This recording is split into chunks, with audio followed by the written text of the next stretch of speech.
जिल्हा काँग्रेसच्या जडणघडणीमध्ये श्रीमती शालिनीताई पाटील यांचे मोठे योगदान. राजेश नाईक, सांगली. जिल्हा काँग्रेस पक्षाच्या वतीने जिल्ह्याच्या नेत्या स्वर्गीय श्रीमती शालिनीताई पाटील यांना श्रद्धांजली वाहण्यासाठी काँग्रेस भवन सांगली येथे शोकसभा आयोजित करण्यात आली होते. यावेळी श्रीमती शालिनीताई पाटील यांच्या प्रतिमेस शहर जिल्हा काँग्रेसचे अध्यक्ष राजेश नाईक व काँग्रेस पक्षाचे प्रवक्ते माजी नगरसेवक करीमभाई मिस्त्री यांचे हस्ते पुष्पहार अर्पण करण्यात आले व सर्वांनी उभे राहून त्यांना श्रद्धांजली वाहण्यात आली. यावेळी बोलताना शहर जिल्हा अध्यक्ष राजेश नाईक यांनी सांगली जिल्ह्यामध्ये स्वर्गीय वसंतराव दादा पाटील यांच्या कार्यामध्ये श्रीमती शालिनीताई पाटील यांनी दिलेल्या साथीमुळे काँग्रेस पक्ष बळकट झाला. त्यांनी महाराष्ट्र राज्याच्या मंत्रिपदावर असताना व खासदार असताना केलेले काम हे भरीव स्वरूपाचे होते.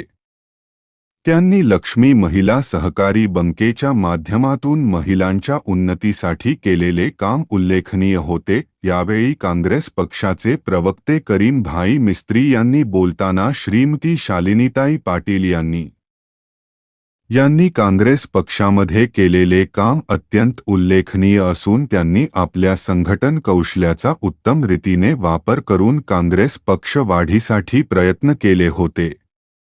त्यांना आपण जिल्ह्यामध्ये परत काँग्रेस मजबूत करून महानगरपालिका व जिल्हा परिषद पंचायत समितीमध्ये काँग्रेसचा झेंडा फडकवणे हीच त्यांना श्रद्धांजली ठरेल असे आपल्या मनोगतांमध्ये व्यक्त केले. यावेळी सेवा दलाचे पैगंबर शेख, जिल्हाध्यक्ष अजित ढोले, मौलाली वंटमोरे, विश्वास यादव यांनीही आपली मनोगते व्यक्त केली. यावेळी विठ्ठलराव काळे, सुनील भिसे, शेवंता वाघमारे, ॲडव्होकेट सुनील चव्हाण, जिल्हा सचिव सचिन चव्हाण, जिल्हा सरचिटणीस सतीश पाटील, सौप प्रतीक्षा काळे, मीना शिंदे, शमशाद नायकवडी, अर्जुन सुतार, युनुस जमादार, नामदेव पठाडे, सुरेश गायकवाड, सिद्धराया गणाचार्य, हनुमंत वडर, अनिस बेपारी, शब्बीर पठाण, मुफीद कोळेकर, अभय मोरकाने, दयानंद शिवशरण, खुदबुद्दीन मुजावर, आप्पा पाटणकर, हनुमंत यादव, प्रमोद आवळे इत्यादी मान्यवर बहुसंख्येने उपस्थित होते. सम्यक महाराष्ट्र न्यूजसाठी मी प्रमोद चिनके. अशाच नवनवीन बातम्यासाठी आपल्या चॅनेलला सबस्क्राईब करा. धन्यवाद.